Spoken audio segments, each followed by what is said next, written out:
Hello everyone, welcome to Pambatha Manguruthi. I'm here to update you of what was happening on homecoming namhlanje mhla 21 April 2026.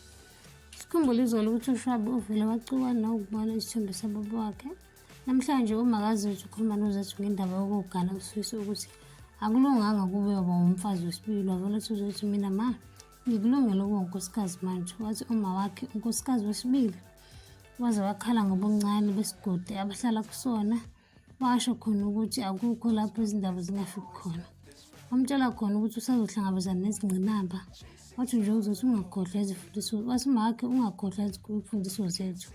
Wathi uzethu hayi ukuthi uyongena esicathulweni. Hayi ukuthi uyongena ecathulweni zomunye umuntu njengoba eya laphana nje. Uma wakhe abesemkhumbuza ukuthi mamkonyane uyohlezi ngumakoti omdala kaSifiso. Wathi uzethu waye bengayekwa abazithandanele nje kube mnandi. Mawakhe wathi angeke kwenzeke lokho. Wathi angakhohlwa ukuthandaza ngoba iwona uvula iminyango evalekile. UMaNgcobo uhleli nomakazi wethu phansi ngoba nakhe afuna ambonise ngendaba yokuthi kumele abuyele lapha khona. Wathi njengonkosikazi oshadile usangunkosikazi kaShwabi nanoma yini ayicabangayo ukubuyela ekhaya lakhe ngezandla zakhe. Angafuni ukuthi libhidli engabuyela noma inini. Wakhala ngobuhlungu asebuzwele ngaphansi kwalo lapha ahlelelana. Wathi kodwa ngoba uShwabi ukuthi useyalasha ucabanga ukuthi uzoba umuntu olungile. Wathi uyathemba ukuthi yililanga into abayakhile bayokwazi ukuthi bayilungise. Kanjalo nekhaya lakhe angimele alishiye linjeyana. Wathi uma kuwukuthi wathi uMaNgcobo wathi if leli khaya vele ilona elimlethela umngozi empilweni yakhe. Wathi umakazi wethu kuzomela athandaze abe strong akwazi ukwakha ngoba uNkulunkulu uyilokhu akufunayo.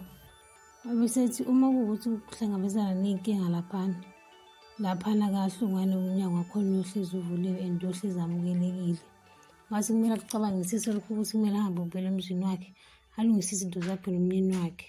Wamshiya kanjalo ethi wasatha kahle akacabangi. Angena ugaraji kwesami ushayela ikhwera ujabulile uzobona isithando sakhe. uMaNgcobo avele amtshela ukuthi ubuyele ekhaya. Wathi ungaraji kanjani manje? Wathi ikhaya lami liliyana.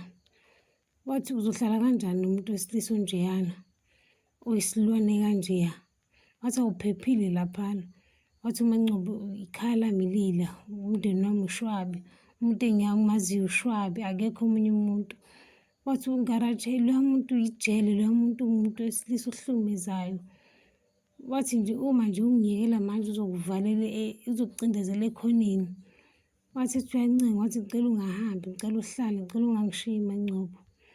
Wathi nje uMaNgcobo wena unginelesi angikwazi ukushiya uShwabi ikhayeni lami liliyana.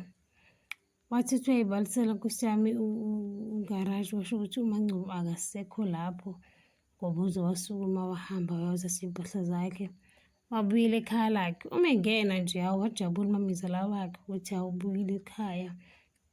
Washo khona ukuthi ahambe ubeke iy'khwama zakhe ekamerweni balungise izinto y'buyele esimeni. Wamtshela ukuthi uShwabi akekho ekhaya kodwa uyabuya. Wathi akahambe ogqoka iphinifa ukuze azokwazi ukuthi alungisele umkhwena wakhe ukudla kwakusihlwa. Bamba la ungakhohlwa ukucela notification bell, subscribe noma ushiye umbono wakho. Bye.